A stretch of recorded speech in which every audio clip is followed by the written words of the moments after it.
As the Kenyans await Raila Odinga's next challenge of the results of the recently concluded presidential election, some members of his coalition are defecting to William Ruto's coalition. Odinga announced this week that he is rejecting the election results that were announced by the electoral chairperson. To talk more about Kenya, we're now joined by conflict resolution expert Dr. Kingsley Makhubela. Thank you so much, Dr. Makhubela, for your time this evening. Can you briefly tell us the history of Kenya post-independence, particularly in relation to political parties and how they performed during the elections? Thank you very much, and thanks for the opportunity. The unfortunate thing is that Kenyan political parties have come and gone.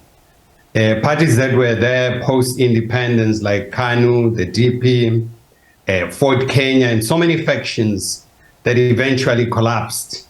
If you look at the current political parties that are there, these are new parties that have recently emerged.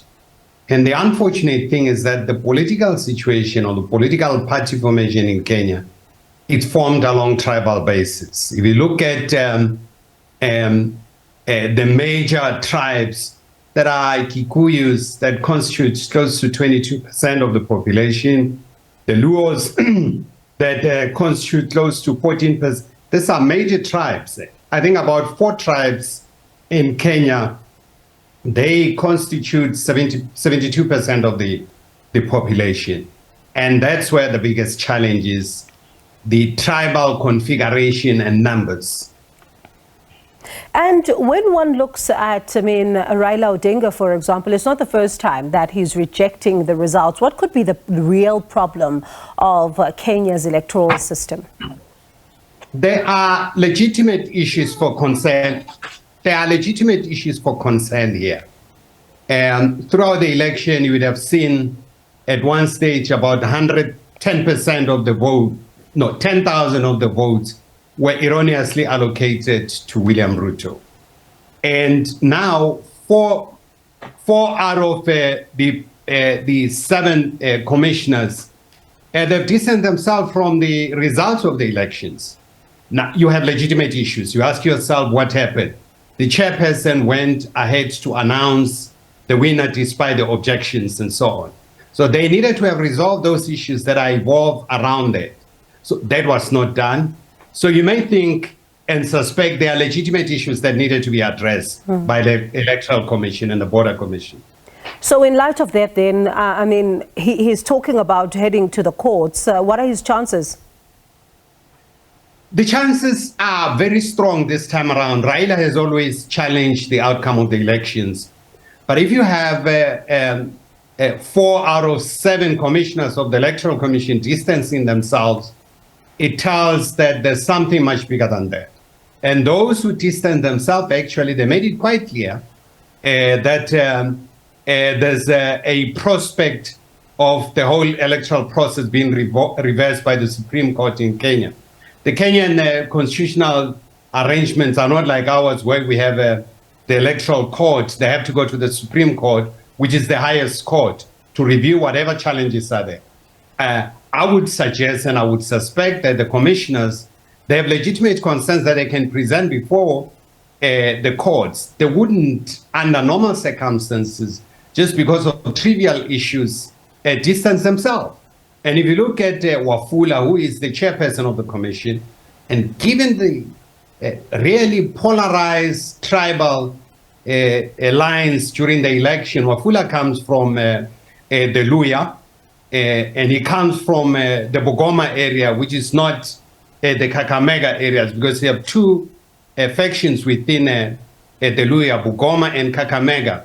Now, Kakamega has had challenges. The elections at one stage were postponed by Electoral Commission. So there are legitimate issues of concern. Now, how then, we've seen violence in the past, so how can East Africa ensure that there's no conflict post these elections? As long as you run election along tribal line, you're going to find a lot of challenges. Unfortunately, in Kenya, the tribal polarization is so huge.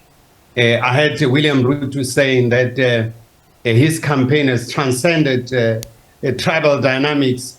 But in reality, it's a problem. I mean, now they are looking at Wafula, the chairperson of the Electoral Commission, because of his Eluya,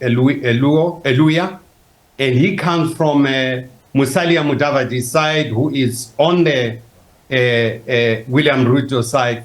So those are issues that are going to be very polarizing because people are not looking at who is competent to be there. They first look at the tribal identity and they're able to find an issue to complain about.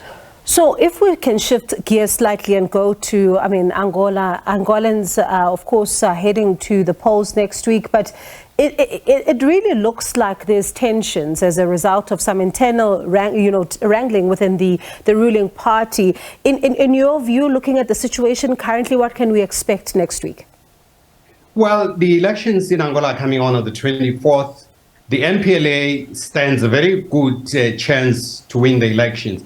The current configuration is that out of the 220 MPs, the MPLA has 150 MPs, and the UNITA has only 50.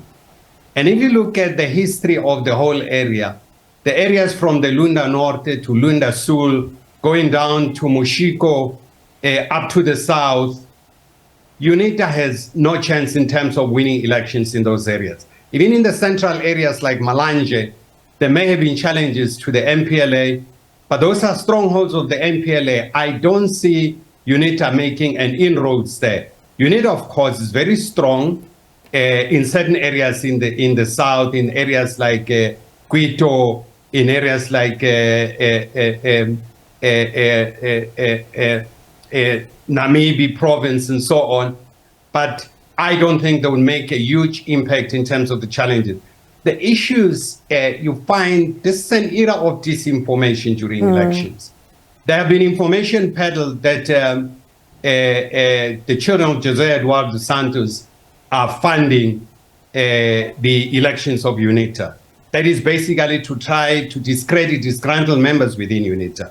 But if you look at Joao Lorenzo, the current president, is run the campaign on the basis of a very strong platform of anti-corruption, taking away the steam from UNITA, that in the past UNITA has run on the basis of anti-corruption. This time around, they have to run on issues, and they are very thin on issues. And do you think, though, listening to what you're saying, the recent death of the former president could have an impact on the support for the MPLA? No, it wouldn't. It wouldn't because there's the animosity between the MPLA and UNITA is very strong. And the opposition also is divided. There are 8 more parties that are running, including the FNLA and so on. So they are dividing the vote within the opposition party. But the challenges between UNITA and MPLA, they run very strong and they date back to the Liberation War, where UNITA really collaborated with what Angolan perceived enemies of Angola, including collaborating with the South African regime.